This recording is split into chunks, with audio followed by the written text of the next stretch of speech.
Let's have a look at this crowd as we get set for course number 6, the B&T Make It or Break It. There are thousands upon thousands of people enjoying the action here at Turkina. Next to go, it will be the Masons. This is Ruben and Shane. Cautiously into the breach they go, through one without any problems at all. This is where they get to run the high banks. Safely through 2 and 3. Negotiate 4 with a little bit of a hesitation, but they get there. Through 5 as well. Now it starts to get a little bit tricky. You can see there from the cautious approach here from the Masons. And straight through, and that's the first clear round we've seen on run 1 for course number 6. And are the Masons happy? Have a look at the smiles. This is Dave and Reese Mackay, third in their first attempt. It's an amazing event. The gauntlet has been laid down by the Masons. Let's see what the Mackays can do here.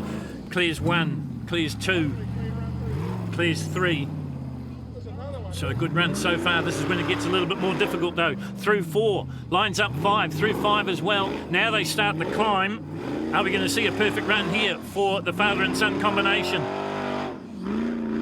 Oh, and he just clipped 9 with the right rear. The little CowperTrucks just stepped out and clipped the gate, and that's a 900-point run. Nathan Fogden next to go. Nathan's had his problems in the opening stanza of the Suzuki Extreme 4x4, and he's sitting back in 11th place overall.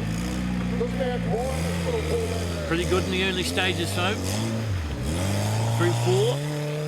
Negotiates 5 without any problem at all.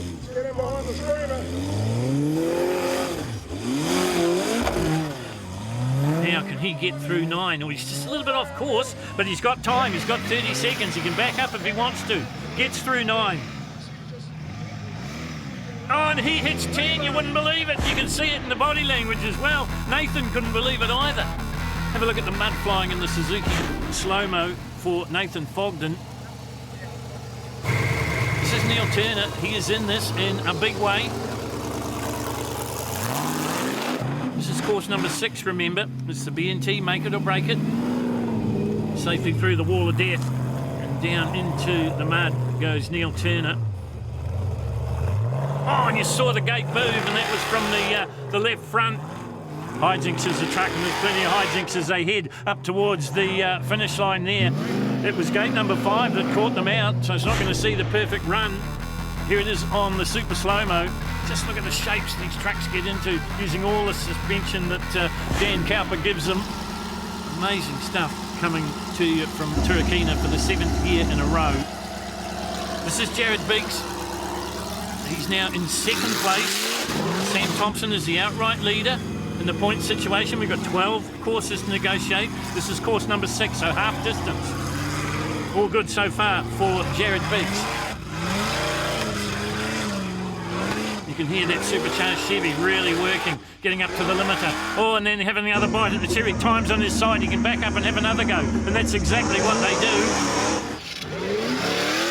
Oh, and it's like a bucking bronco as he tries so hard to get to the top. Time's still on his side. Can you believe it? These guys are speed demons. They've approached this quickly, but it's come back to help them. Are we going to see a perfect run here? 3rd time lucky for Jared Biggs. He turns and crosses gate number 10, and he does it. 1,000 points, and he needs them. It's close at the top, but that puts Jared Biggs in the lead.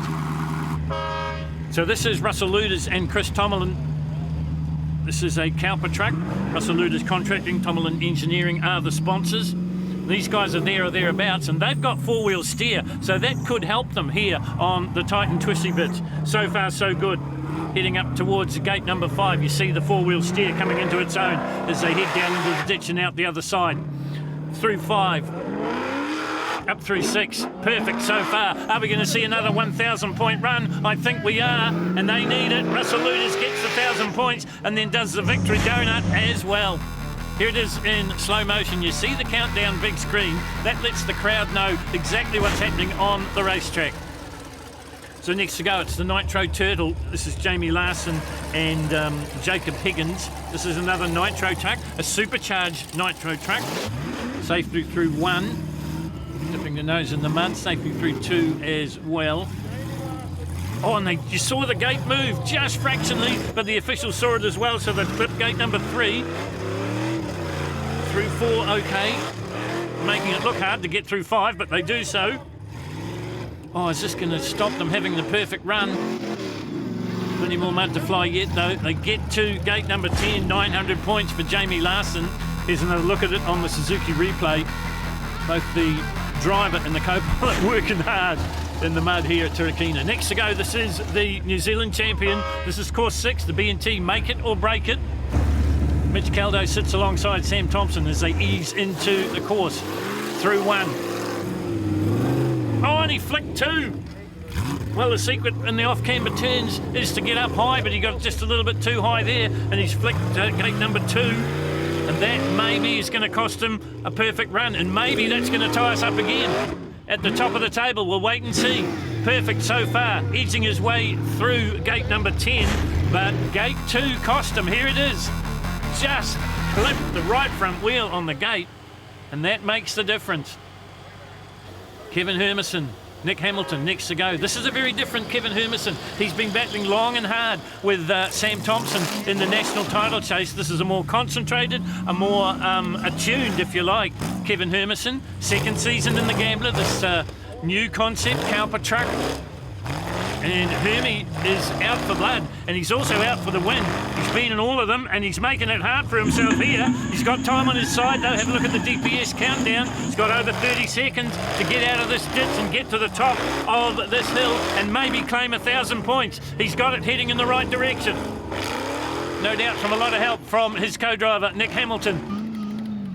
Heading up to 10. Well, he's going to make it hard, but he's going to do it, I think. It's going to be perilously close. And he looks over, he can see for himself that that is another perfect run for the man they call Hermie. Hermiston Contractors, AFC Motorcycles, CowperTrucks, the Truckers, the Gambler, and Hermiston is clear on course 6. Stuart Earl next to go. Liam sits alongside him. The truck is Wolverine, named from the X-Men movies. Safely through 1 and 2. Safely through 3. Well, it looks like it's the least innocuous gates that seem to be catching some of the so-called favourites out, but it hasn't caught out Stuart Earl yet. Just letting the truck slide, have its head as they work their way through 5. Safely through 6 and 7 now. Getting up to the top. This is another perfect run for Stuart Earl. So 1,000 points banked for Stuart Earl. Have a look on the replay how good these Junior Claw tyres are. Look at the mud they're throwing. And that means there's traction, and that means they're going forward. This is B&T, Make It or Break It. Next to go, it's last year's defending champions. And unfortunately, this year hasn't gone quite as well for Neville Mather and Richard Werner. Truckers Predator. It's a Nitro construction truck. As I said, Explorer Motorhomes took them to the #1 spot last year. So far, so good for Neville Mather. They're clear as they begin the uphill battle to get to the top. And through 10 as well, so 1,000 points. And they needed it here at Turakina. Next to go, this is Scott Biggs and Jamie Taylor. 3 times a winner here at the Suzuki Extreme 4x4 Challenge. Hasn't often been off the podium in the last 6 years. Will it be the same this time around? So far, so good for Biggs and Taylor. So they have really rocketed into this course. Look at the DPS countdown. Still got 40 seconds in their pocket, and they'll just spout to the finish. So this is super fast, and it's super clean, and it's 1,000 points for Scott Biggs.